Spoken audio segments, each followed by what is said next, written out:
కృష్ణా జిల్లాలో కురిసిన అకాల వర్షం అన్నదాతలను నిలువునా ముంచేసింది. వర్ష బీభత్సానికి వరి, మొక్కజొన్న, అరటి, బొప్పాయి పంటలు దెబ్బతిన్నాయి. చేతికంది వచ్చిన పంట ఈదురుగాలులకు నేలవాలిందని అరటి రైతులు ఆవేదన వ్యక్తం చేస్తున్నారు. ఎకరాకు దాదాపు ₹1,00,000 వరకు పెట్టుబడి పెట్టామని తమను ఆదుకోవాలని ప్రభుత్వాన్ని వేడుకుంటున్నారు. జిల్లాలో రైతుల ఇబ్బందులపై మరింత సమాచారం మా ప్రతినిధి శ్రీనివాస్ అందిస్తారు. కృష్ణా జిల్లాలో కురిసిన అకాల వర్షం రైతులను నట్టేట ముంచింది. ముఖ్యంగా అరటి రైతులైతే కోలుకోలేని దెబ్బతిన్నారు.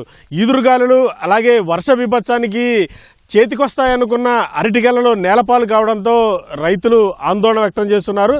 ప్రస్తుతం మనం కృష్ణా జిల్లా పెనమలూరు నియోజకవర్గం చోడవరం అరటి తోటలో ఉన్నాము. ఈదురుగాలికి అరటి చెట్లన్నీ పడిపోవడంతో పెట్టిన పెట్టుబడి కూడా బూడిద పాలైందంటూ కూడా రైతులు ఆందోళన వ్యక్తం చేస్తున్నారు. ప్రస్తుతం మనతో కొంతమంది అరటి రైతులు ఉన్నారు, వారితో మాట్లాడదాం. మీరు ఎన్ని ఎకరాలు సాగు చేశారండి? 2 ఎకరాలున్నర సాగు చేసామండి.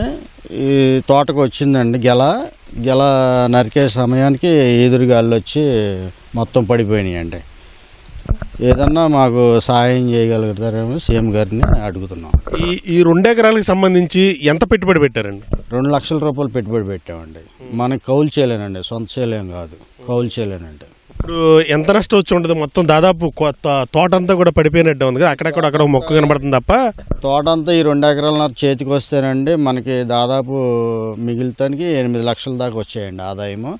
ఆ 8 లక్షల ఆదాయం రాకపోగా మొత్తం స్మాష్ అయిపోయిందండి ఈదురుగాల్లో వచ్చి. ఇప్పుడు ఈ వర్షం కనుక రాకపోయి ఉంటే ఎన్ని రోజుల్లో మీకు పంట చేతికి వచ్చేది? మాకు ఇంకా 20 రోజులు 30 రోజుల్లో చేతికి వచ్చేదండి. అంతా గెల మీద ఉందండి, టైట్కి వచ్చేసింది. మా జూన్ జూలైలో నరుకుడికి వచ్చేయండి తోటలో. అది మీరు ఎన్ని ఎకరాలు చేశారండి? నేను పసుపు వేసానండి. పసుపు తడిసిపోయిందండి. ఈ హార్టికల్చర్ వాళ్ళు కానీ అగ్రికల్చర్ వాళ్ళు కానీ అసలు ఎవరు వచ్చి చూసిన వాళ్ళు లేరండి. వానబడ్డాక ఊళ్ళోకి వచ్చి చూసిన వాళ్ళు లేరు, పలకించిన వాళ్ళు లేరండి. మీరు ఎన్ని ఎకరాలు చేశారండి? ఎకరన్నర చేసింది సార్. వరండి ధాన్యం మొత్తం నీళ్ల పాలైపోయింది సార్. కాటాలు వేసి కొన్ని ధాన్యం ఉంది, 5 రోజుల నుంచి కాటాలు వేసి బస్తాలు అలాగే ఉండి నిన్న వర్షాలకు మొత్తం తడిసిపోయినాయి సార్. మీరు ఎంత పెట్టుబడి పెట్టారండి? దాదాపుగా నేను ఎకరానికి వచ్చి 40,000 పెట్టుబడి పెట్టాను సార్.